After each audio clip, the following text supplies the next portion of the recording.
So அடுத்ததாக ரிஷபராசிக்காரங்களுக்கு இந்த இருகிரக சேர்க்கை என்ன மாற்றத்தை கொடுக்க போகுது அப்படிங்கிறத பார்த்துடலாம். ஸோ இந்த ரிஷபராசிக்காரங்களுக்கு பார்த்தோம்னா 2ஆம் இடம் அப்படிங்கிறது தன குடும்ப வாக்குஸ்தானமாக இருக்கு. ஸோ இந்த 2ஆம் இடத்துல குரு சுக்கிர இணைவுங்கிறது ஏற்படுது. ஸோ கட்டாயம் உங்களுடைய குடும்ப வாழ்க்கையில பிரச்சனைகள் அப்படிங்கிறது ஏற்படும்.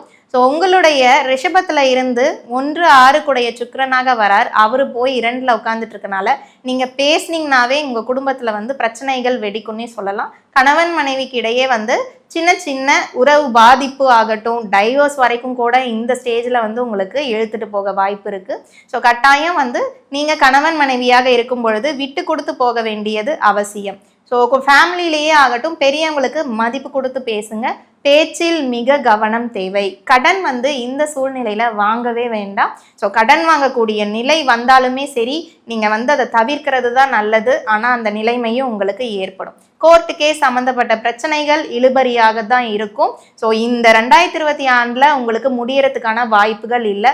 புதுசா யாராவது கோர்ட்டு கேஸ் போடணும்னு நினைச்சீங்கன்னா இந்த 2025ஆம் ஆண்டு தவிர்த்துட்டு அடுத்து வர 2026ஆம் ஆண்டுல நீங்க இந்த கோர்ட்டு கேஸ் சம்பந்தப்பட்டது போடலாம். ஸோ அடுத்து வருமானமுமே ஆகட்டும், பொருளாதாரத்துல ஒரு முன்னேற்றம் இருக்காம இந்த ரிஷபராசிக்காரங்க கொஞ்சம் தடுமாற்றம் அப்படிங்கிறது இந்த இருக்கின்ற இந்த 2025 ஜூலை மாதத்துல இருந்து ஏற்படும். அதனால ஜூலை மாதம் வரைக்கும் எவ்வளவு பணம் சேர்க்க முடியுமோ சேர்த்து வச்சுக்கோங்க.